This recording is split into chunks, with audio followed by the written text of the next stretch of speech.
মীরাবাড়ি মাদ্রাসার বিদায়ী ছাত্রদের কান্নার রোল।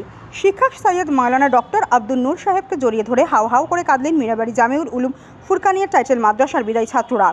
যে সময় অসমের সরকারি মাদ্রাসাগুলো বন্ধ করা হয়েছে, সেই সময় প্রতি বছর বরাক উপত্যকার বিভিন্ন মাদ্রাসা থেকে কোরআন এবং হাদিসের জ্ঞান অর্জন করে শত শত আলেম উলেমা তৈরি হয়েছেন। সরকারি মাদ্রাসা বন্ধ হলেও কোরআন এবং হাদিসের শিক্ষা বন্ধ হয়নি। এমনকি অনেক মাদ্রাসা পড়ুয়ারা কোরআন হাদিসের জ্ঞান লাভের পাশাপাশি ডাক্তার, ইঞ্জিনিয়ার সহ এসিএস এবং আইএস হওয়ার স্বপ্ন দেখছেন। সোমবার উত্তর পূর্বাঞ্চলের ঐতিহ্যবাহী ইসলামিক শিক্ষা প্রতিষ্ঠান শ্রীভূমি করিমগঞ্জ জেলার নিলামবাজার এলাকার মীরাবাড়ি জামিউল উলুম ফুরকানিয়া টাইটেল মাদ্রাসায় হাজার হাজার ধর্মপ্রাণ মানুষের উপস্থিতিতে বার্ষিক খতমে বোখারি ও দস্তারবন্দি অনুষ্ঠান সম্পন্ন হয়েছে। এবারের এই বার্ষিক অনুষ্ঠানে 54 জন ছাত্রকে মৌলানা হিসেবে স্বীকৃতি দিয়ে সনদ প্রদান করা হয় এবং 4 জনকে হাফিজ স্বীকৃতি দিয়ে সনদ প্রদান করা হয়েছে। তাদের মাথায় পাগড়ি পরিয়ে দেওয়া হয়েছে। এদিনের অনুষ্ঠানে খতমে বোখারি শেষে বিদায়ী ছাত্রদের উদ্দেশ্যে গুরুত্বপূর্ণ নসিহত প্রদান করেন মাদ্রাসার অধ্যক্ষ শাইখুল হাদিস সৈয়দ আল্লামা ডক্টর আব্দুল নূর সাহেব। অনুষ্ঠানে প্রধান অতিথি হিসেবে উপস্থিত ছিলেন উত্তর পূর্বাঞ্চল আহলে সুন্নাত ওয়াল জামাতের কেন্দ্রীয় কমিটির মুখ্য উপদেষ্টা বিশিষ্ট ইসলামিক পণ্ডিত আল্লামা সালিমুল হক লস্কর সাহেব। মুখ্য অতিথি হিসেবে উপস্থিত ছিলেন ভেরেলি শরীফের হজরত মাওলানা জাফর নুরি আজহারি, ফুরফুরা শরীফের পীরজাদা সাওবান সিদ্দিকী সহ বিশিষ্ট উলামায়ে কেরামারা।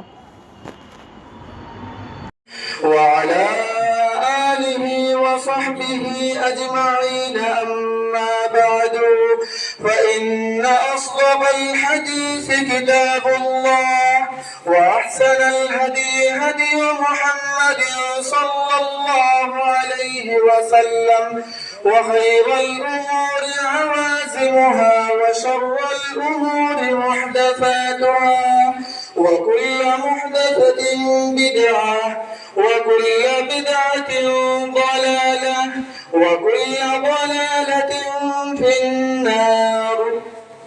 وبالسند المتصل منا إلى الشيخ الإمام الهمام الحافظ الحجة أمير المؤمنين في الحديث أبي عبد الله محمد بن إسماعيل بن إبراهيم بن المغيرة بن بردزبة الجوفي اليماني البخاري رحمكم الله تعالى.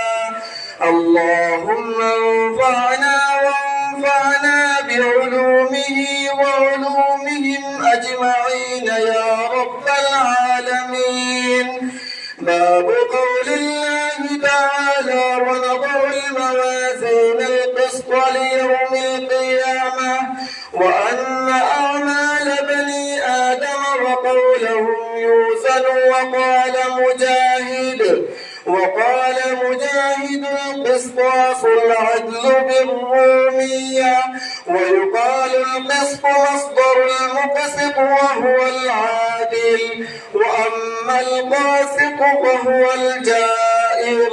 وبه قال حدثنا أحمد بن أشكاب قال حدثنا محمد بن فضيل عن عمارة بن القعقاع عن أبي زرعة عن أبي هريرة رضي الله تعالى عنه وعنهم أنه قال النبي صلى الله عليه وسلم: كلمتان حبيبتان إلى الرحمن خفيفتان على اللسان ثقيلتان في الميزان سبحان الله وبحمده سبحان الله العظيم سبحان الله وبحمده سبحان الله العظيم سبحان الله وبحمده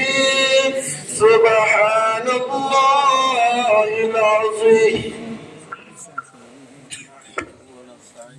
ونستغفره ونؤمن به ونتوكل عليه ونعوذ بالله من شرور أنفسنا ومن سيئات أعمالنا. من يهده الله فلا مضل له ومن يضلله فلا هادي له. ونشهد أن لا إله إلا الله ونشهد أن محمدا عبده ورسوله. أما بعد. আমার আজিজ তালাবা হল, আপনারা খুশকিসমতি আল্লাহ পাক রব্বুল ইজ্জতে বুখারী শরীফ যে কিতাব সবর একমত ইত্তেফাক যে কোরআন শরীফের বাদে কিতাবুল্লাহর বাদে সহি কোনো কিতাব যদি হয় তাহলে সহি বুখারী শরীফ ইমাম বুখারী রহমাতুল্লাহ আলাইহি ও কিতাবে আল্লাহ পাক রূপে আপনারা পড়া কোরআন তৌফিক সহি একবার সবে আমরা কই আলহামদুলিল্লাহ। বুখারী শরীফ শুরু থেকে লিয়া আখের পর্যন্ত ইমাম বুখারী রহমাতুল্লাহ আলাইহি কিতাবুল ঈমান দিয়া শুরু করছে আর শেষ কিতাবুত তাওহীদ যার মধ্যে তকলিফ লম্বা আছে আজকে সময় গেছে গিয়া আর এই যে হাদিস আজকে এই হাদিস আরো